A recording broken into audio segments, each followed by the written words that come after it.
Baik, Assalamualaikum. Salam sejahtera, salam GBN, salam Malaysia dan salam kuasa ketiga. Ya, jadi live hari ini adalah kesinambungan live yang telah saya adakan semalam. Ya.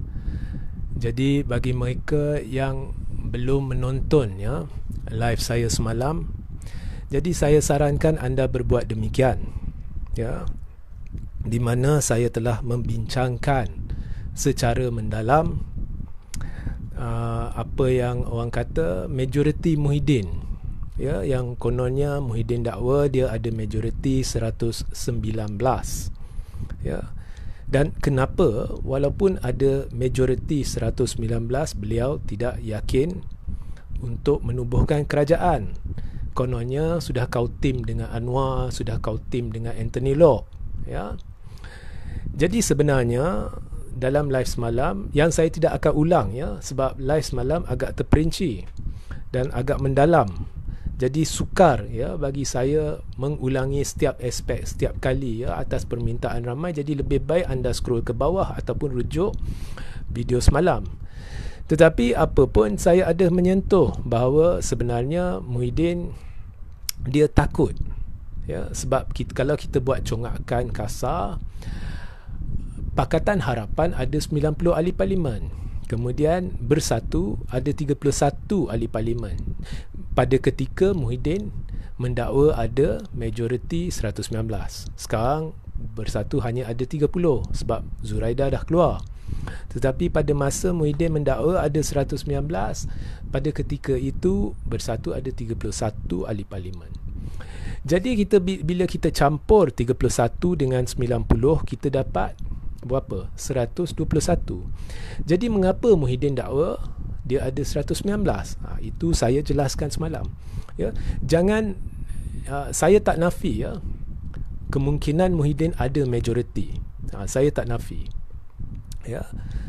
Tetapi mengapa dia tolak dua? Adakah dia tolak Azmin dengan Zuraida? Adakah Muhyiddin sudah tahu Azmin dengan Zuraida memang berniat untuk keluar Bersatu dan masuk PBM?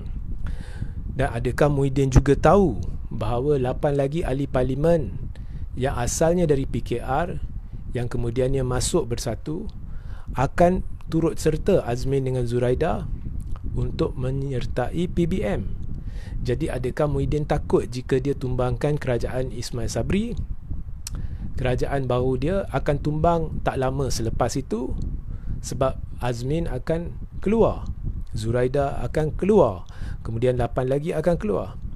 Adakah itu sebabnya Muhyiddin terpaksa berjumpa dengan Tun M untuk mendapatkan sokongan 4 ahli parlimen pejuang, dan juga kemudian berjumpa dengan Syafiq Abdal untuk mendapatkan sokongan ahli-ahli parlimen warisan?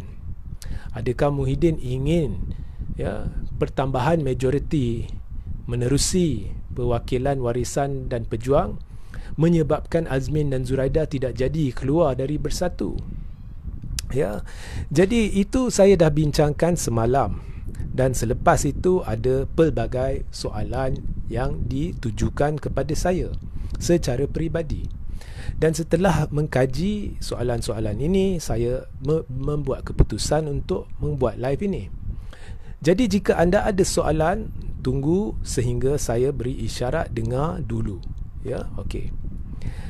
Benarkah wujud komplot untuk tumbangkan kerajaan pimpinan Ismail Sabri? Jawapannya benar. Malah ini bukan satu yang anda perlu terkejut. Sebab ramai pihak yang ada kepentingan. Cuma seorang yang duduk tanpa melakukan apa-apa kerana dia tahu siapa-siapa yang nak tumbangkan Ismail Sabri perlu datang kepada dia adalah Anwar. Dia akan duduk diam. Sebab kalau kluster mahkamah ingin tumbangkan kerajaan pimpinan Ismail Sabri, kluster mahkamah perlu berjumpa Anwar. Kluster mahkamah perlu sokongan 90 ahli parlimen Pakatan Harapan. Dan di dalam live lepas saya dah jelaskan dengan terperinci mengapa jika kluster mahkamah ingin masuk perjanjian dengan Anwar, kluster mahkamah wajib menawarkan jawatan atau pencalonan sebagai Perdana Menteri kepada Anwar. Setakat tawarkan timbalan Perdana Menteri, Anwar tak akan terima. Perlu, wajib calonkan Anwar sebagai Perdana Menteri. Saya dah jelaskan semalam mengapa. Jadi jika anda nak tahu sebabnya, pergi ke YouTube Regi J. Siritaudin, rujuk video semalam, ataupun scroll ke bawah dan lihat live semalam. Jadi itu perlu dilakukan oleh kluster mahkamah. Dan saya pun dah jelaskan, amat sukar bagi kluster mahkamah untuk meyakinkan sekurang-kurangnya 22 ahli parlimen Barisan Nasional untuk menyokong pencalonan Anwar sebagai Perdana Menteri. So, kluster mahkamah terdesak. Anwar kalau setakat nak jadi timbalan Perdana Menteri, dia boleh berunding dengan Muhyiddin. Dia boleh berunding dengan Ismail Sabri. Kalau berunding dengan Muhyiddin, itulah yang jadi 119 tu.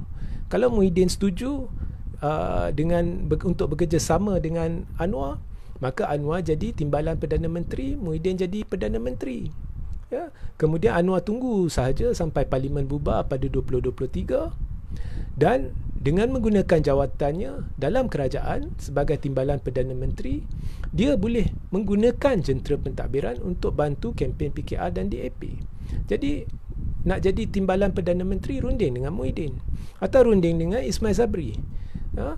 Janjikan sokongan semua ahli parlimen Pakatan Harapan kepada Ismail Sabri, supaya majoriti Ismail Sabri perlu mengambil kira ahli-ahli parlimen Pakatan Harapan, menjadikan majoriti dia kukuh, dengan syarat Ismail Sabri melantik Anwar sebagai timbalan Perdana Menteri. Jadi Anwar akan jadi timbalan Perdana Menteri. Kemudian sekali lagi, Anwar hanya perlu tunggu Parlimen bubar pada 2023 dan menggunakan jawatan dia sebagai timbalan Perdana Menteri atau kedudukan dia dalam kerajaan untuk menggunakan jentera pentadbiran untuk membantu kempen PKR dan kempen DAP.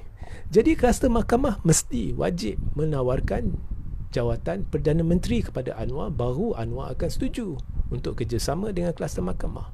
Tetapi rujuk live semalam, tetapi rundingan kem kluster mahkamah dan kem Anwar, kem Anwar adalah Anwar dan sekutu dia. Kem kluster mahkamah ialah kluster mahkamah dan sekutu mereka. Rundingan sudah berjalan semenjak selepas PRU 14 lagi, pada zaman pentadbiran Mahathir.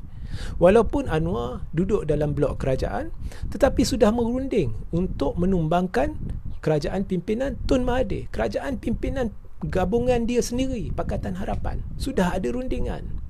Sudah ada mesyuarat rahsia Zahid di Jakarta untuk menilai kerjasama dengan Anwar. Sudah ada rundingan Zahid dengan Anwar dengan semua pihak, termasuk percubaan untuk runding dengan Mahathir walaupun tak berjaya. Jadi pelbagai usaha telah dilakukan oleh kluster mahkamah atau kem kluster mahkamah untuk kembali ke tampuk kepimpinan negara. Kemudian bila tak berjaya, diwujudkan rancangan 3 fasa. Fasa pertama, tumbangkan kerajaan pimpinan Pakatan Harapan. Pada ketika itu, kem kluster mahkamah masih berunding. Orang-orang tertentu masih berunding dengan Anwar. Kemudian, tumbangkan kerajaan pimpinan PPBM. Pada ketika pelan 3 fasa ini dirangka, kluster mahkamah beranggapan jika PPBM keluar dan menumbangkan Pakatan Harapan, Tun akan bersetuju untuk menjadi Perdana Menteri Perikatan Nasional. Jadi dalam pelan 3 fasanya, fasa kedua ialah menumbangkan kerajaan pimpinan Mahathir, iaitu kerajaan gandingan PPBM, PAS dan UMNO. Tetapi kluster mahkamah tidak menjangkakan bahawa Tun akan berpegang kepada prinsip dan tidak akan bersetuju untuk menjadi Perdana Menteri Perikatan Nasional, kerana mandat rakyat adalah bagi Pakatan Harapan menerajui kerajaan, bukannya Perikatan Nasional. Jadi kluster mahkamah tidak menjangkakan bahawa akhirnya Muhyiddin akan menjadi Perdana Menteri. Tetapi apa pun, fasa kedua ialah menumbangkan kerajaan pimpinan PPBM. Kemudian fasa ketiga adalah setelah dinaikkan seorang Perdana Menteri UMNO, sama ada menerusi bantuan Perdana Menteri UMNO itu untuk membubarkan parlimen awal dan mengadakan pilihan raya, ataupun jika tidak berjaya, gulingkan kerajaan tersebut. Jadi sekarang mereka telah menekan Ismail Sabri untuk mengadakan pilihan raya awal. Sebenarnya sebelum Muhyiddin ditumbangkan lagi, sudah ada syarat yang telah diletakkan oleh Zahid, yang Zahid pernah mengaku. Syaratnya apabila mereka mencalonkan Ismail Sabri adalah bahawa Ismail Sabri mesti bersetuju untuk membubarkan parlimen sebaik sahaja keadaan mengizinkan, iaitu tidak lagi berlaku sekatan pergerakan dan sebagainya, dan pilihan raya boleh diadakan. Jadi berdasarkan ketetapan ini, berdasarkan persetujuan ini, Ismail Sabri telah dicalonkan sebagai Perdana Menteri. Maknanya sekarang Ismail Sabri apabila tidak bersetuju agar parlimen dibubarkan, dia memungkiri janji dia ataupun persetujuan yang telah dicapai dengan Zahid ataupun syarat yang telah ditetapkan oleh Zahid dan kluster mahkamah. Dan kemudiannya berlakulah PAU. Di dalam PAU, Ismail Sabri memberi isyarat kepada kluster mahkamah. Ya? Dia kata, saya tidak akan tunggu walau sesaat sekalipun, ya, untuk bubar parlimen sekiranya yakin bahawa BN boleh menang. Tetapi untuk mendapatkan keyakinan tersebut, saya akan bincang dengan top 5. Saudara-saudari, top 5 ini termasuk Ismail Sabri. Jadi apabila Ismail Sabri meletakkan syarat bahawa untuk mendapatkan keyakinan bahawa Barisan Nasional akan menang, dia perlu berunding dengan top 5, dia sebenarnya meletakkan syarat bahawa dia perlu runding dengan diri dia sendiri juga. Maknanya lepas PAU, jika Ismail Sabri pergi berjumpa dengan top 4, iaitu Presiden, Timbalan Presiden dan 2 naib Presiden lagi selain daripada dia, dan kesemuanya berkata yakin Barisan Nasional akan menang, jadi tak payah tunggu sesaat, awak dah janji, jadi bubar. Tetapi Ismail Sabri juga seorang naib presiden, juga salah seorang daripada ahli top 5. Jadi dia boleh kata saya tidak begitu yakin. Ya, dan apa pun keputusan akhir menurut perlembagaan adalah terletak pada Perdana Menteri, iaitu keputusan sama ada hendak menasihati yang di-Pertuan Agong untuk bubar parlimen atau tidak. Ya, itu adalah prerogatif Perdana Menteri, dan Perdana Menteri boleh atau seharusnya menumpu kepada Kabinet atau Barisan Jemaah Menteri untuk mendapatkan persetujuan agar perkara ini diusulkan, bukannya parti. Sebab dalam usul-usul ini perlembagaan buta parti. Ianya melibatkan Perdana Menteri, ianya melibatkan kerajaan, bukannya melibatkan parti. Jadi setelah Ismail Sabri berkata demikian dalam PAU, maknanya dia sudah hantar isyarat kepada kluster mahkamah.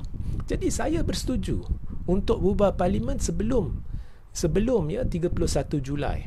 Ya, 31 Julai adalah satu tarikh yang wujud di dalam MOU yang ditandatangani antara kerajaan dengan Pakatan Harapan, di mana menurut syarat dalam MOU parlimen tidak harus dibubarkan sebelum 31 Julai. Tetapi Ismail Sabri dah kata dia tak akan tunggu sesaat pun. Maknanya dia dah beri isyarat kepada kluster mahkamah.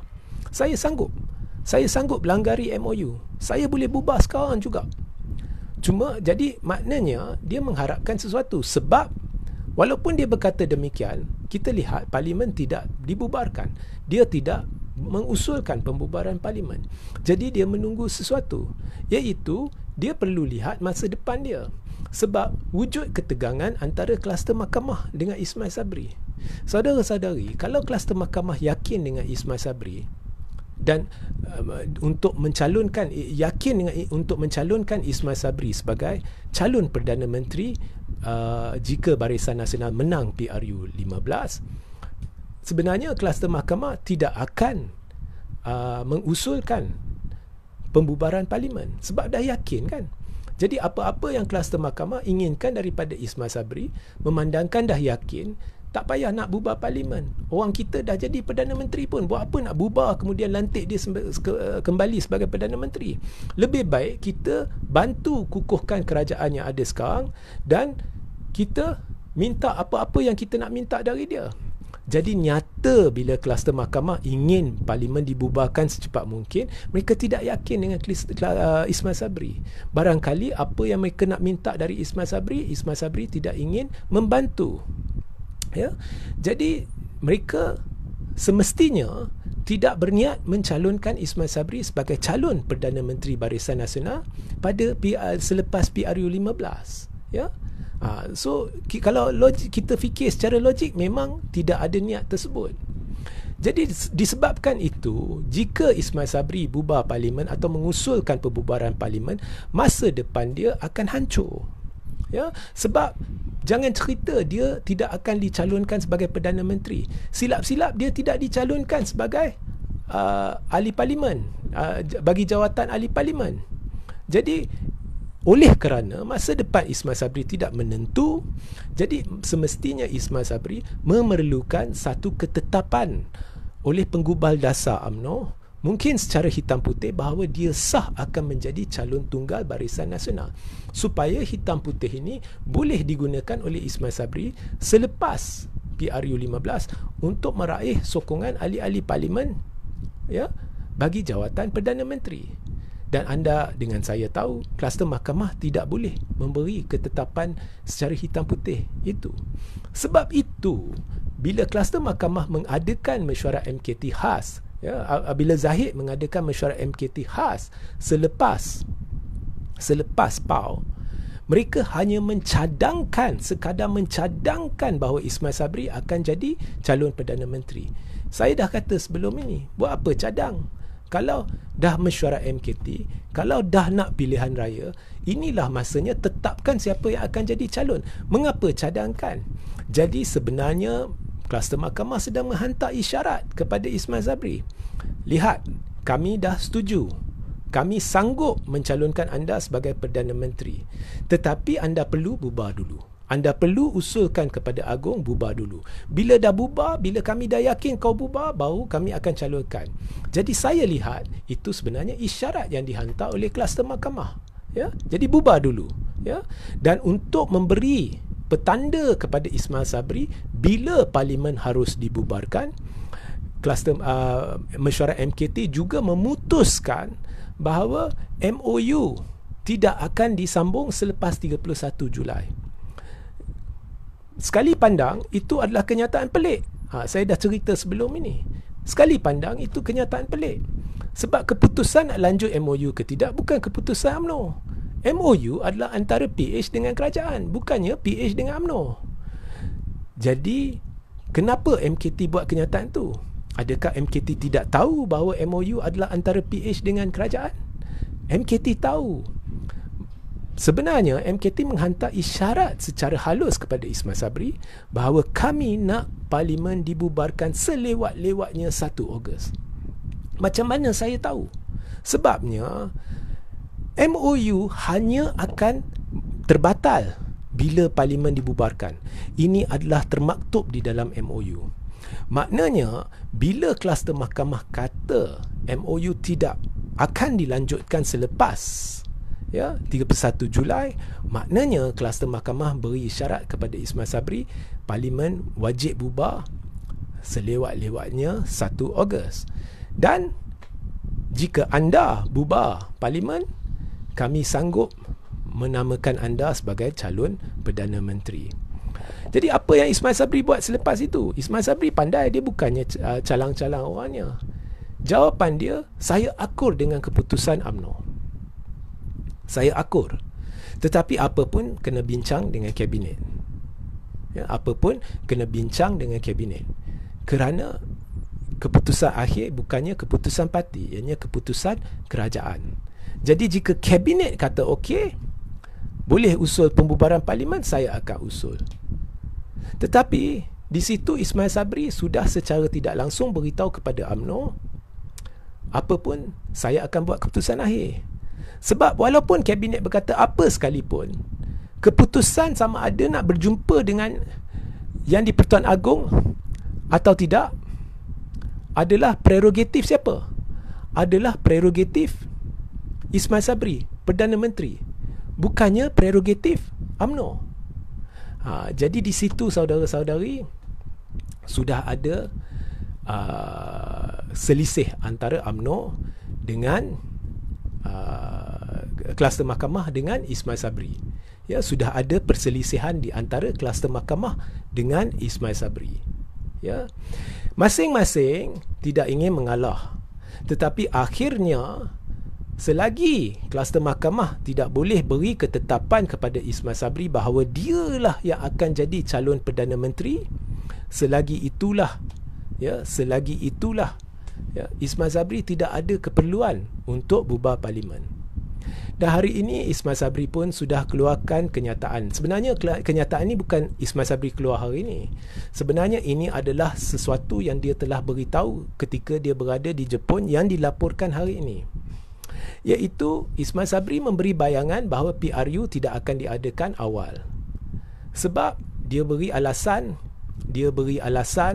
berlaku lonjakan harga barang dan sebagainya yang perlu diatasi dahulu. So, secara tidak langsung mesej sudah dihantar kepada kluster mahkamah. Saya tidak ingin bubar parlimen sekarang.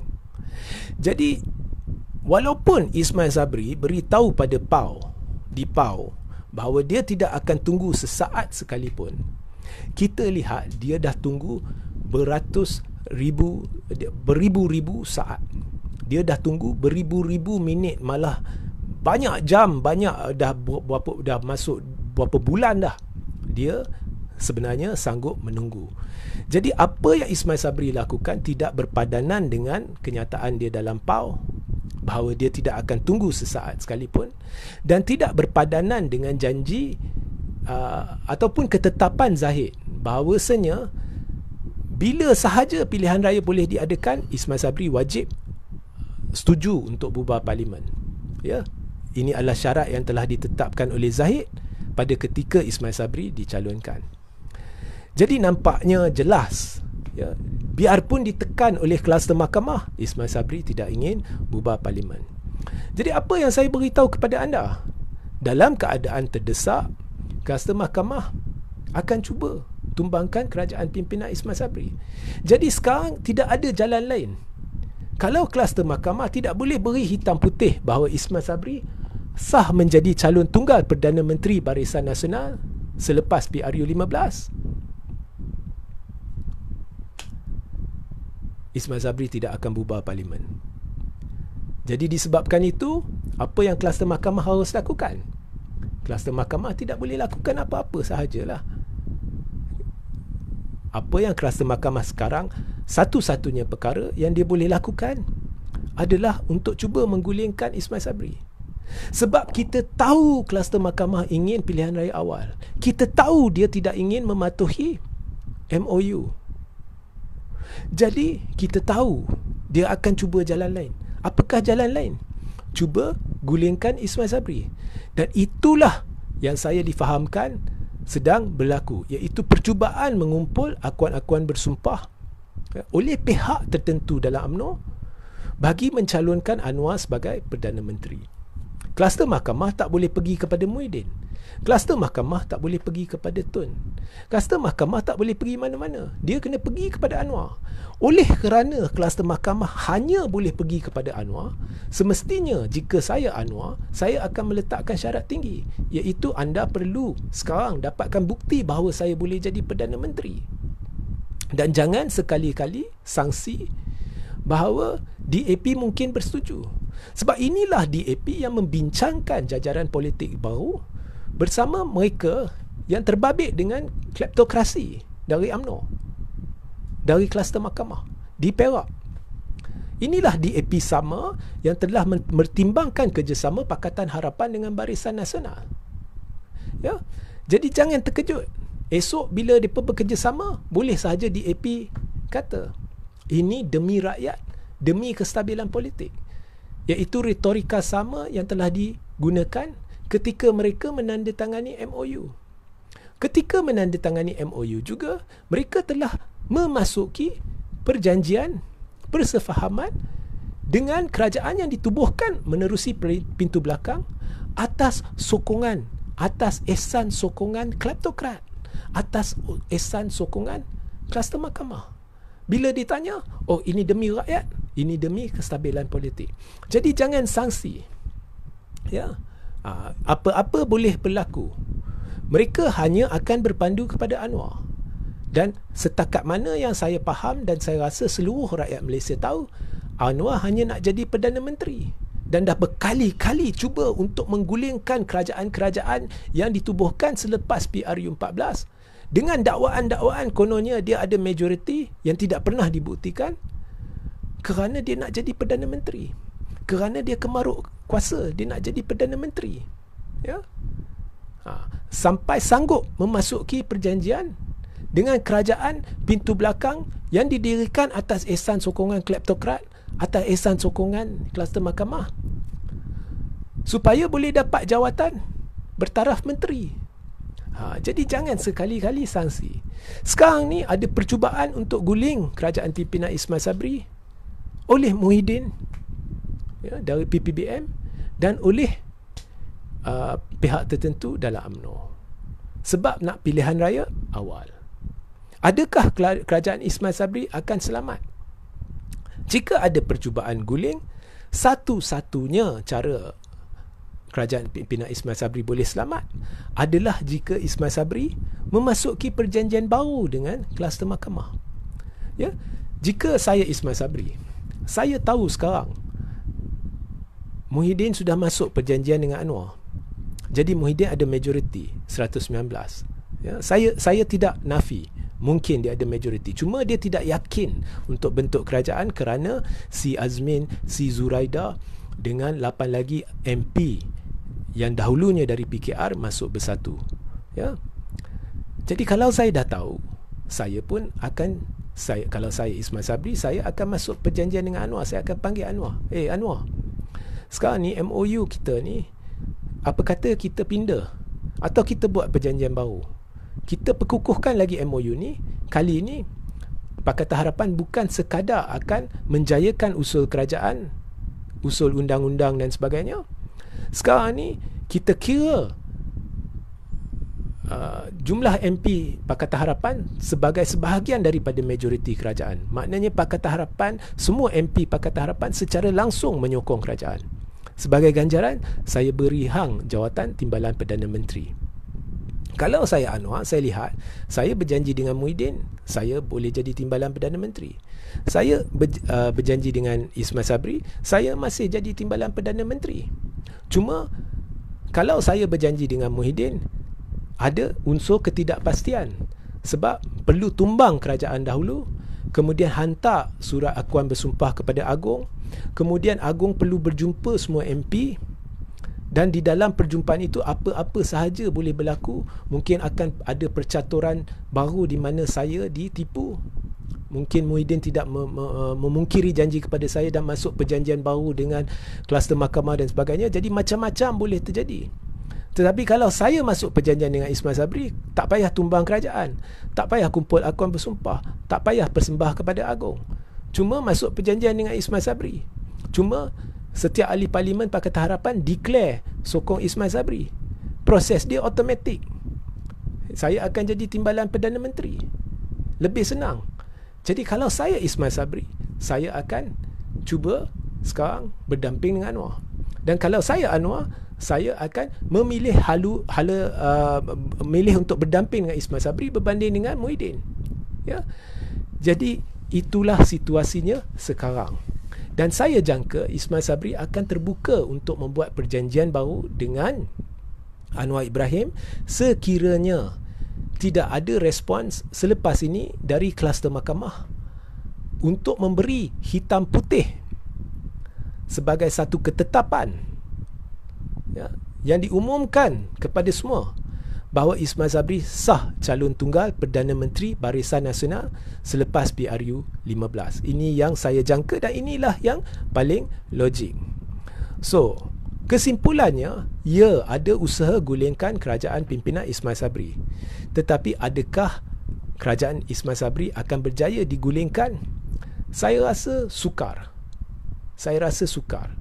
Kerana sekiranya perkara itu nampak akan berlaku, saya teramat yakin akhirnya Ismail Sabri akan masuk perjanjian dengan Anwar. Ya. So itu penjelasan saya, itu pencerahan saya. Ya, sebenarnya topik ini terlalu mendalam untuk memberi pencerahan sepenuhnya, perlu memakan masa yang lama. Jadi saya pilih babak-babak tertentu, aspek-aspek tertentu, perspektif-perspektif tertentu untuk hari ini. Jika ada perspektif lain, saya bincang secara berasingan untuk elak daripada anda dikelirukan. Jadi sekarang jika anda ada soalan, anda boleh mula bertanya. Ya. Saya mula dengan yang terbawah sekali, Udan Muhammad Adam. Tidakkah jatuh kerajaan sekarang ini seandainya berlaku penarikan sokongan terhadap PM sekiranya Presiden UMNO mempengaruhi MP-MP dari UMNO? Itu yang saya beritahu. Jika ada tanda-tanda sah bahawa kerajaan pimpinan Ismail Sabri ini akan tumbang, Ismail Sabri semestinya akan cuba masuk perjanjian dengan Anwar. Dan Anwar semestinya akan bersetuju untuk menyokong kerajaan pimpinan Ismail Sabri. Kluster mahkamah sukar untuk mendapatkan persetujuan semua MP dia, MP Barisan Nasional, untuk tarik sokongan dari Ismail Sabri. Kerana Barisan Nasional berpecah dalam hal ni. Kerana sudah ada kem Ismail Sabri yang tidak ingin pilihan raya diadakan, yang tidak setuju kluster mahkamah menekan untuk pilihan raya awal, dan ada golongan MP yang bersetuju. Termasuk menteri-menteri dan timbalan-timbalan menteri, ramai tidak setuju. Ya, parlimen dibubarkan. Ramai tidak setuju. Dan jika ya, ada tanda-tanda kluster mahkamah akan tarik sokongan dan ada tanda-tanda Ismail Sabri akan tumbang, Muhyiddin semestinya tidak akan membenarkan perkara ini berlaku. Kerana jika perkara ini berlaku, PPBM akan hancur. Jika Muhyiddin melihat ya, Ismail Sabri sudah masuk perjanjian dengan Anwar, Muhyiddin akan terus sokong Ismail Sabri. Ya, Muhyiddin akan terus sokong Ismail Sabri supaya untuk memastikan pilihan raya diadakan selepas keputusan akhir kes Najib, selepas keputusan kes Zahid dan Rosmah dibacakan dan sebagainya. Jadi dia mesti akan terus sokong Ismail Sabri. Tak ada guna jika Ismail Sabri masuk perjanjian dengan Anwar, dan jika Anwar bersetuju untuk masuk perjanjian dengan Ismail Sabri, jika Muhyiddin dah nampak perjanjian ni akan berlaku, tak ada guna Muhyiddin cuba menumbangkan kerajaan pimpinan Ismail Sabri. Kerana Muhyiddin tidak semestinya akan jadi PM. Tetapi sebaliknya dia akan terus sokong kerajaan pimpinan Ismail Sabri untuk memastikan kluster mahkamah akan dikenakan hukuman ataupun keputusan-keputusan kes dibaca sebelum diadakan pilihan raya. Dan sekali lagi ingin saya ingatkan kepada anda, bukan semua MP setuju parlimen dibubarkan awal, khususnya menteri dan timbalan menteri. Ya. So ini jawapan saya. Zul Hasan, mana Mahyudin dapat nombor 119 itu? Now, kalau anda ambil Pakatan Harapan 90 MP, kemudian anda ambil Muhyiddin bersatu 31 MP, jumlah dia 121. Tolak Azmin, tolak Zuraida, jadi 119.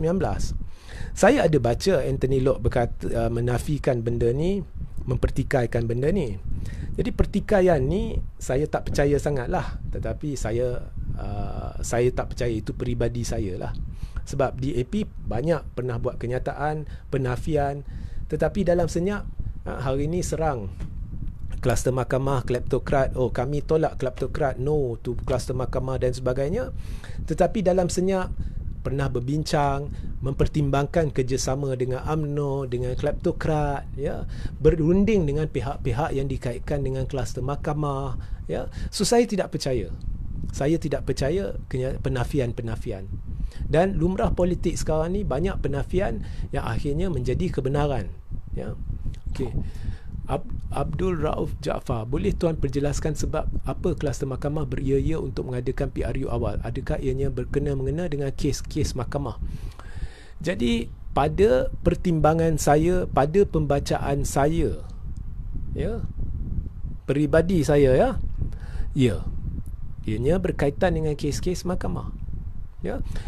Saya tanya anda, Ya, pentaksub Najib. Mengapa perlu ada PRU awal? Beri penjelasan. Sekarang dah kerajaan UMNO. Sepatutnya perkukuhkan kerajaan ini. Mengapa, apa alasannya nak adakan PRU awal? Oh, kononnya kita mendapatkan mandat baru. Pertama, apakah garanti bahawa BN boleh menang dan dapat mandat baru yang besar? Sebab jika PRU 15 tiba-tiba ramai keluar mengundi, Barisan Nasional akan hanyut. Jadi apakah garanti dia? Di mana data, di mana bukti dia bahawa BN akan menang besar? Adakah anda nak berpaut pada pilihan raya negeri Johor? Di PRN Johor, hampir 50% tak keluar mengundi. Sebab itu BN menang besar. Sebenarnya prestasi BN merudum, tetapi dia menang besar sebab hampir 50% tak keluar mengundi. Dan lebih 75% pengundi berdaftar sebenarnya tak pilih BN, tapi dia boleh menang besar sebab ramai tak keluar mengundi. Dijangkakan ramai sebenarnya menunggu PRU 15 sebab mereka dah diberitahu bahawa PRU 15 dah dekat. Jadi apakah garanti BN, kluster mahkamah, bahawa ramai tidak akan keluar mengundi pada PRU 15 dan BN akan kalah teruk? Jadi apa gunanya ada PRU 15 awal? Lebih baik perkukuhkan kerajaan sekarang, kerana hanya setahun lagi adalah tempoh maksima sebelum perlu diadakan PRU 15. Jadi kalau hanya setahun lagi, mengapa tergesa-gesa? Jadi sebenarnya alasan yang diberikan oleh kluster mahkamah tak masuk akal, melainkan ada sebab tersirat yang tidak ada kaitan dengan rakyat, yang tidak ada kaitan dengan kebajikan anda. Ianya ada kaitan dengan urusan peribadi ahli-ahli kluster mahkamah. Barangkali ada kaitan dengan kes-kes mahkamah mereka. Tidak ada sebab lain. Dan bukankah anda rasa meluat? Dah tukar kerajaan 2 kali menerusi pengkhianatan. Pertama kali mereka mengkhianati, Muhyiddin mengkhianati Pakatan Harapan dan Mahathir. Kemudian kali kedua, UMNO dan Ismail Sabri mengkhianati Muhyiddin. Kini nak melakukan pengkhianatan, Muhyiddin nak lakukan pengkhianatan lagi. Ya, kluster mahkamah nak cuba lakukan pengkhianatan lagi. Nak adakan pertukaran kerajaan sekali lagi, walaupun tempoh maksima untuk adakan pilihan raya tak sampai setahun lagi. Mereka tak boleh tunggu. Sedangkan lah ni kerajaan UMNO. Sedangkan lah ni sepatutnya usaha ditumpukan untuk mengukuhkan kerajaan UMNO demi rakyat. Jadi tidakkah anda terfikir bahawa tidak ada logik untuk adakan pilihan raya, melainkan ada pihak nak selamatkan tengkuk mereka? Barangkali kluster mahkamah nak selamatkan tengkuk mereka lah. Sebab itu mereka nak cuba nasib. Ya, contohnya Najib. Dia dah tahu 100% Mahkamah Persekutuan tidak akan mendapatinya tidak bersalah. Tetapi kalau di medan pilihan raya, sekurang-kurangnya ada kemungkinan Barisan Nasional boleh menang dan kembali mengawal tampuk kepimpinan negara. Dan mungkin selepas itu boleh lakukan perubahan. Mungkin inilah sebabnya nak pilihan raya awal. Ya.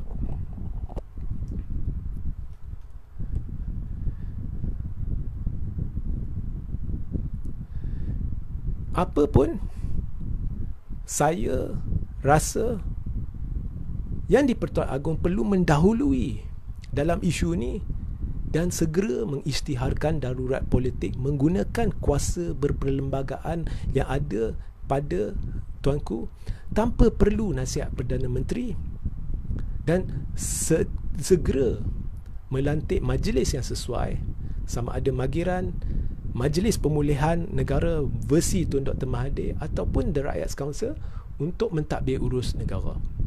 Ya, saya ambil satu lagi soalan sebab kita dah lambat hari ini. Okey, Surimu Suri. Ahli politik sanggup melakukan apa saja untuk survival diri sendiri. Sepatutnya mereka berjuang untuk kemakmuran negara. Ya, betul. Itu yang saya jelaskan. Tak ada sebab logik untuk adakan pilihan raya. Ya. Surimu Suri lagi. Sekarang keadaan tidak mengizin untuk bubar parlimen. Banyak masalah rakyat perlu diselesaikan. Ya, sebenarnya saya nampak banyak kelemahan dalam kerajaan pimpinan Ismail Sabri. Sebab ini gerombolan sama, gerombolan pengkhianat sama. Tidak ada beza. Gerombolan sama di bawah kerajaan pimpinan Muhyiddin dan gerombolan sama di bawah kerajaan pimpinan Ismail Sabri. Cuma tukar kulit. Semuanya ahli-ahli parlimen sama. Mereka gagal dan mereka sedang terus gagal. Tetapi demi kemakmuran negara, saya bersetuju Ismail Sabri kekal jadi Perdana Menteri sehingga PRU 15 sehingga 2023, iaitu tempoh maksima Parlimen ke-14. Ya, saya setuju, kita benarkan tempoh penuh Parlimen ke-14 dipenuhi sebelum Parlimen dibubarkan, melainkan diadakan darurat politik demi rakyat. Ya, so ini saya setuju. Ya, sekarang kita perlu fikir secara rasional. Jangan hanya pihak terdesak yang nak selamatkan tengkuk mereka memperdaya rakyat dengan alasan-alasan auta, alasan-alasan palsu mengapa perlu diadakan pilihan raya dan bercatur tak tentu hala untuk tumbangkan kerajaan demi nak selamatkan tengkuk mereka dengan menjaja nama rakyat. Kononnya ini demi rakyat. Ya. Baik, sehingga kita berjumpa di lain masa. Assalamualaikum, salam sejahtera, salam GBN, salam Malaysia dan salam kuasa ketiga.